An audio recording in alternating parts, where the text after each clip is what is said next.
The warship Iron Fist moved slowly through deep space, far from any star. Inside, cold metal walls and blinking lights gave the ship a lifeless feeling. This was the heart of the Empire's military power. No one had ever escaped its watch. Commander. Velron stood on the bridge watching a large holographic map. He was tall, cold, and feared by all. His black armor shined under the lights. "Report," he said calmly. "Sir, we detected an unknown signal 5 minutes ago," the radar officer replied. It appeared for 10 seconds, then vanished. Velron frowned. "A ship? No ID, no energy trail. It was like a shadow." The room went silent. "Where?" Velron asked. The officer pointed to a red circle on the map. "Edge of Sector 9. Empty space. Nothing has moved there in years." Velron turned to his assistant. "Send a scout patrol, full stealth mode. I want answers." 2 hours later, 3 small Empire scout ships flew into the empty zone. Their scanners were on, but everything seemed normal. No signs of life. No signs of a ship, just empty space, one pilot said, yawning. But then something strange happened. All 3 ships saw it at once. A large black shape appeared in front of them. It was not on radar. It made no sound. Its surface was smooth. With no lights, no windows, just darkness. Like a shadow given form. The lead pilot tried to speak. "Command, we have a..." Silence. All 3 signals disappeared. Gone. Back on the Iron Fist, panic spread. The control room was in chaos. "We lost all 3 ships. They just vanished." Velron's face stayed still, but his eyes showed rage. "Play the last message," he ordered. The room went quiet as the audio played. A broken, glitchy voice came through. "The ship you fear is real. It's human." Everyone froze. "Human?" someone whispered. "That's impossible," another said. "Humans are extinct. We destroyed them 100 years ago." Velron stared at the message again. Then again. His fists tightened. "No," he said quietly. "They died. I saw it myself. Earth burned." But deep inside, he felt a cold fear growing. What if one survived? Later that night, Velron sat alone in his private chamber. The room was dark, except for one old photo on the table, a picture of Earth from space. Long ago, the Empire had attacked the planet, believing humans were too dangerous, too clever, too wild. They used fire, bombs, and virus storms. They watched the planet fall. They were sure it was over. But now, Velron opened a secret file marked Class Omega, Human Threat. The file was over 80 years old. It talked about stolen alien tech, experimental drives, and rumors of a final human ship escaping into the void.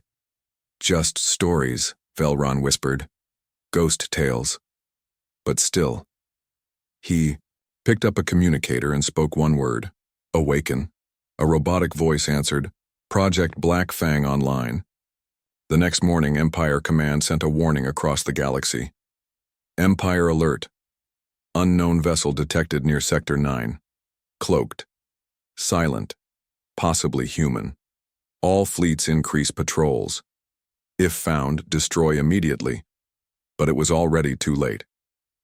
That same day, a massive Imperial cargo ship exploded while traveling through warp space. Security footage showed nothing. No attacker, no warning, except one thing, a dark shape in the distance. Watching. Far away, hidden in the cold dark of space, a ship floated silently. Its name was Oblivion. Inside, a woman stood in the command center. She wore a black uniform, simple and sharp. Her eyes were calm but full of fire. Her name was Captain Rhea Morgan. She was human, born in hiding, trained in silence, raised with one goal: survival. Her ship used stolen Empire tech, made better by human minds. It could bend light. It could jump without leaving a trace. It could not be tracked. Rhea looked at a hologram of the Iron Fist and smiled. "They thought we were dead," she said. Her first officer, a tall man named Jace, laughed. They forgot who taught them fear. Rhea turned to her crew. It's time, she said. Let them remember. Ending scene. Back on the Iron Fist, alarms flashed again. Unknown signal detected inside a restricted zone. How did it get there? No entry logs, no jump trail, nothing. Commander Velron stared at the screen. There it was again. That same shape, that same shadow, and once again, it vanished. Velron's voice was low and cold. That ship shouldn't exist. In the cold silence of deep space, the human ship Oblivion moved like a shadow. No engines glowed, no systems beeped. It was as quiet as death. Inside, Captain Rhea Morgan sat in her command chair. Her face was calm, but her eyes were sharp. She watched the Empire's warships moving through space like angry wolves. They're searching hard now, said Jace, her second in command. They're scared. Rhea nodded. Good. That means they remember us. Back on the Empire warship, Iron Fist Commander Velron stood in front of a secret team. This is no ordinary ship, he said. It moves without engines. It hides from every scanner. It attacks without being seen. We believe it's human. Gasps filled the room. That's not possible, one officer said. Velron slammed his hand on the table. It is real. I want it found. I want it captured or destroyed. He looked at a tall soldier in black armor. Activate the stealth hunter, he said. Send it to Sector 9, full tracking mode. No mistakes. Hours later, a small Empire. Hunter ship entered the dark zone. It had special tech, deep scan radar, heat signatures, and cloak sensors. It was built to hunt shadows. Inside, the pilot scanned everything. Nothing here, he whispered. But then, his screen glitched. A shape appeared. Very faint. A large ship, just sitting still in the dark. No way, the pilot said. It's not even moving. He tried to lock on. Suddenly, his ship shook. Warning, gravity pull detected. The pilot screamed. Then, nothing. The hunter ship was gone. On board Oblivion, Rhea watched calmly. Caught too fast, said Jace. They still don't understand, Rhea replied. Their tools can't touch us. She turned to her crew. Send a message, make it clear. Minutes later, Empire Command received a signal. It came from nowhere. It wasn't on any frequency, it just appeared. A robotic voice played on every warship screen. Stay away. We are not your prey. You do not hunt shadows. You only wake them. Panic spread. Velron watched the message. With tight fists, he turned off the screen and spoke slowly. Send word to all commanders. No more patrols. Do not engage. Sir? An officer asked. You're stopping the hunt? Velron's eyes were cold. We don't hunt what we don't understand. Meanwhile, far away on Oblivion, Rhea stood before a large map of the galaxy. Red dots marked every Empire base. But there was one golden mark, deep in the core. Hidden.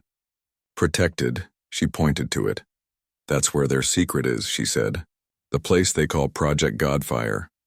How do you know? Jace asked. Because someone told me. She turned to the screen. A call was coming in, from a masked alien, speaking in a deep voice. You were right to contact me, the alien said. Project Godfire is real and it's almost ready. What is it? Rhea asked. A weapon, one that can erase stars, and it's built with human science. Captain Rhea Morgan stood quietly in her command room. The galaxy map glowed before her, but her mind was elsewhere. Behind her, Jace waited. You've seen it, haven't you? He asked. Rhea nodded. Godfire is worse than I thought. And I know where it began. Jace tilted his head. Where? She touched a hidden panel on the wall. A small projector came to life, showing an old, broken blue and green planet. Earth. Flashback. 100 years ago, the skies over Earth were burning. Empire. Warships covered the sky. Cities fell. Oceans boiled. Humanity fought back with all they had. Lasers, EMP bombs, cyber viruses. But it wasn't enough. Earth was dying. At a secret underground base in Alaska, a group of human scientists worked on one last project. Not a weapon, but a way to escape. We can't win, one of them said, but we can vanish. They had stolen alien technology years ago. Quantum engines, stealth fields, gravity drives. Things the Empire didn't fully understand yet. With these, they built one ship. Oblivion. Young Rhea was only a child. Her parents were engineers on the project. Before the Empire destroyed the last human cities, Oblivion launched into deep space. It carried a small group of survivors, scientists, soldiers, and children. As Earth turned to fire behind them, they watched in silence. They didn't cry. They didn't scream. They promised one thing: never to be found, never to forgive. Back. In the present, Rhea turned off the projector. "That's why we move in the shadows," she said. "Why Oblivion was made with no ID, no signal. We weren't just escaping, we were becoming invisible." Jace looked down. "But now we've shown ourselves." "Because Godfire changes everything," she replied. "The Empire used our stolen tech to build it. Our silence gave them time." Suddenly, a warning flashed on the screen. "Incoming transmission, unknown source." Rhea raised her hand. "Put it through." A shaky, low voice came from the speakers. "I know who you are. I can help you." The image showed an old alien, half cybernetic. His name was Keltor, a former Empire scientist. "I worked on Godfire," he said. "I left when I saw what it really is." "What is it?" Rhea asked. Keltor's voice trembled. "It's a machine that uses human DNA to control dark matter. They didn't destroy your people, they used them." Everyone on the bridge went silent. Keltor continued. "They needed your creativity, your chaos. You didn't die, Captain. You were harvested." Rhea's blood went cold. "Where is Godfire now?" she demanded. "In a dead zone," Keltor replied. "Deep space, no stars, just machines." "Send coordinates," Rhea said. "I will," the alien said. "But be warned, Commander Velron controls it. He knows who you are, and he's waiting." Back on the Empire flagship Iron Fist, Velron stood in a dark chamber filled with screens. One showed Rhea's face from childhood. Another showed Earth burning, and another showed DNA samples glowing under lights. "She took the bait," he said with a grin. "She'll come for Godfire." A voice behind him whispered, "And when she does?" Velron's smile grew colder. "We won't just destroy her, we'll finish what we started a century ago." Ending scene. In her room aboard Oblivion, Rhea stood in silence holding an old photo, her parents standing beside the first human-built engine. She whispered to herself, "You took our home. Now we take your future." Outside her window, space looked empty. But in the shadows, war was coming. Deep inside the warship Iron Fist, Commander Velron stood before a wall of glowing red screens. Each screen showed part of a massive machine. Project Godfire. It was more than a weapon. It was a message. Velron looked at his officers and spoke with a cold voice. Humanity was clever, dangerous, but they were not finished. Godfire will make sure they never return. One officer stepped forward. "Sir, what if the rogue ship Oblivion reaches the site?" Velron smiled. "Then we trap them and erase them from history." Meanwhile, aboard the human ship Oblivion, Captain Rhea and her crew reviewed the coordinates sent by Keltor. The screen showed a dark space zone with no planets, no stars, just silence. Rhea narrowed her eyes. "They call it the Hollow Sector," Jace said. "No light, no gravity, ships vanish there." "Perfect place to hide something big," Rhea replied. "And deadly." A third crew member, an AI expert named Lynn, added, "This sector is full of static waves. No normal scanner works. We'll be blind once we go in." Rhea stared at the map. "Then we go in unseen. No lights, no sound, like a ghost." As Oblivion entered the hollow sector, the ship's lights dimmed. Inside, only red emergency glows remained. The crew moved like shadows. Outside, there was only blackness. No stars, no movement, just endless dark. Suddenly, Lynn's voice broke the silence. I'm picking up a structure. Huge. It's Godfire. A large station came into view, floating, like a dead moon. Black towers, strange antennae, spinning rings. The Empire had built it with stolen tech, some of it clearly human. Jace whispered, "It's using our designs." Ria's voice was calm. "They used our mind to build death. Now we use their fear to destroy it." But they were not alone. High, above Oblivion, cloaked in darkness, an Empire stealth fleet was already waiting. Dozens of silent cruisers surrounded the area. Commander Velron stood on the bridge of the stealth command ship, Vortex. "She came," he said, watching Oblivion on the screen. "She walked into our hands." His second officer smiled. "We can strike now." Velron raised a hand. "No. Wait until they get closer. Let them see Godfire. Let them hope. Then we crush them." Inside Oblivion, Ria was scanning the HFY surface of Godfire from a distance. Lynn gasped. "There's a chamber inside. It's full of human DNA samples, thousands of them, cloned, preserved, some still alive." The room went silent. Jace clenched his fists. "They didn't just kill us. They farmed us like animals." Ria's voice turned ice cold. "Then we're burning that place to dust."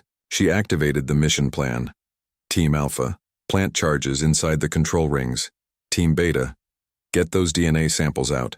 No mistakes. But before she could finish, a deep alarm sounded across the ship. "Warning," the ship AI said. "Unknown. Signals closing in. Fast." On every side, Empire ships uncloaked, laser weapons powered up. Fighters launched. The trap was closing. Commander Velron's voice came through the speakers. "Ria Morgan, daughter of Earth, you were brave to come, but this is your grave." Ria didn't flinch. She replied calmly, "You came with fleets. I came with truth. And the truth always returns." Then she turned to her crew. Battle. Stations. Ending scene. Oblivion powered up silently, glowing with hidden energy. Godfire stood in the distance like a monster waiting to wake, and above them, the Empire closed in like a net. In the shadows of the dead sector, a war began. The silent void exploded with light. Oblivion and the Empire's stealth fleet clashed in the darkness of the hollow sector. Lasers cut through space like lightning bolts. Explosions rocked the silence. Fighters weaved and darted, chasing shadows. Captain Ria Morgan stood firm on the bridge. "Hold steady," she commanded. "We're ghosts. We fight smart, not loud." Inside the battle chaos, Team Alpha prepared to board the massive Godfire station. Their small ships moved fast and quiet, slipping past enemy fire. Jace led the team. "We plant the charges. No alarms. Move like shadows." As they entered Godfire's black towers, alarms blared suddenly. "Betrayed," Jace cursed. "Imperial." Soldiers poured out of hidden doors. A brutal fight began. Laser fire, punches, and shouts filled the air. But Team Alpha was ready. They fought with fierce skill and hope. Back on Oblivion, Lynn worked feverishly. "We've found the DNA chambers," she said. "But the system is locked. We need time." Ria made a quick decision. "Divert power to shields. I'll lead Team Beta inside." She grabbed her gear and headed for the airlock. In Godfire's depths, Team Beta faced their own nightmare. The cloning chambers hummed with eerie light. Thousands of human DNA samples floated inside glass tubes. Some were freshly taken. Others were old but alive. Ria's heart tightened. "We take what we can, no one left behind." Suddenly, heavy footsteps echoed. Empire guards arrived, blocking the way. A fierce battle erupted. Meanwhile, Commander Velron watched the fight from his flagship. He smiled coldly. "They think they can stop Godfire. They are wrong." He pressed a button. "Activate Godfire's core." Inside the station, the ground trembled. Massive machines roared to life. Dark energy swirled in the center, a swirling black star trapped inside a cage of metal. Ria and her teams realized the truth. Godfire wasn't just a weapon, it was a prison, and Inside, the Empire held something far more dangerous than humans. On Oblivion, Rhea shouted, "We must finish the mission. Charges in place?" "Almost," Jace replied, breathless. "Then plant them." "Now." Seconds felt like hours. Outside, lasers crossed like deadly webs. Empire fighters closed in fast. The battle for the shadows was reaching its peak. Ending scene.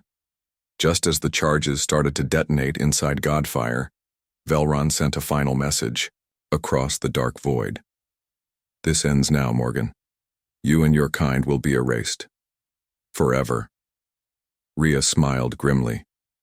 "We are not shadows to be erased. We are the storm coming." And with that, Godfire began to explode in a shower of fire and metal, lighting up the dark sector. But deep in the smoke and chaos, something stirred, something waiting. The explosion tore through Godfire's towers, sending fire and debris into the black void. But inside the station's deepest core, something stirred. The dark energy began to pulse, slow, heavy beats like a giant heart waking from sleep. "Captain." Rhea Morgan stood at the edge of the destruction, watching the lights flicker and die. "Is it over?" Jace asked, voice shaky. Rhea shook her head. "No. Something inside Godfire is waking." Deep beneath the broken walls, a hidden chamber glowed with an eerie blue light. Inside lay a large capsule, covered in strange symbols from Earth's ancient past. Slowly, the capsule cracked open. Inside, a figure began to move. It was human, but not quite. Eyes glowing with dark matter, muscles stronger than any human's, and a mind connected to the strange machine itself. The figure opened, its eyes back on Oblivion. Lynn was monitoring the station systems. "I'm seeing energy spikes coming from deep inside Godfire," she said. "It's alive." Rhea's voice was calm but firm. "We need to get out. Now." Suddenly, the entire station shook violently. The awakened figure rose from its capsule, breaking free from the control systems. Its voice was low, almost robotic. "I am the last of Project Godfire. I am power and judgment." On the battle bridge of Iron Fist, Commander Velron's face paled. "What is that?" one officer whispered. "It's the weapon itself."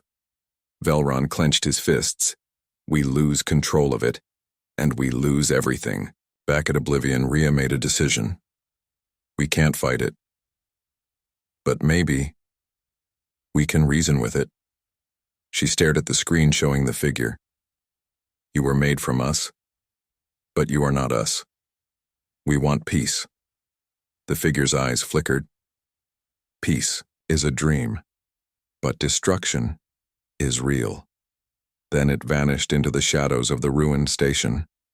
The dark figure moved like a shadow through the ruins of Godfire. Captain Rhea Morgan stood on Oblivion's bridge, heart pounding. "We face something more than a machine," she said. "It thinks. It feels." Jace clenched his fists. "Then we fight like humans, with heart." Outside, the Empire fleet regrouped. Commander Velron shouted orders. "Destroy Oblivion before that thing escapes." Fighters launched, and lasers lit the black sky, but Oblivion was ready. Its stealth systems hummed. Rhea gave the command. "Evasive maneuvers. Prepare boarding teams." Inside Godfire's core, the dark figure awaited. Rhea and her team entered cautiously, weapons ready. The figure spoke, voice deep and cold. "Why do you fight? You built me from your fear and pain." Rhea stepped forward. "We fight for hope. For freedom." Suddenly, the figure attacked, fast and powerful. The battle was fierce. Rhea's team fought hard, dodging deadly strikes. Jace shouted, "Focus on the core. If we destroy it, we end this nightmare." Meanwhile, outside, Oblivion dodged attacks. Lynn worked furiously on the ship's systems. "We're almost there. Just a few more seconds." Inside the core, Rhea found a hidden console. She pressed buttons, hoping to reach the figure's mind. "Listen," she said. "You are part of us, but you don't have to be our enemy." The figure hesitated, its glowing eyes flickering. Suddenly, the Empire fleet's main ship fired a massive cannon. Oblivion shook violently. "Brace for impact," Rhea yelled. With one final effort, Rhea activated the console. A wave of blue light spread through the core. The figure's eyes softened. I see. Then, the dark energy began to fade. Outside, the Empire fleet was thrown into chaos. Velron screamed orders, but the power of Godfire was breaking. Oblivion took the chance and escaped into deep space.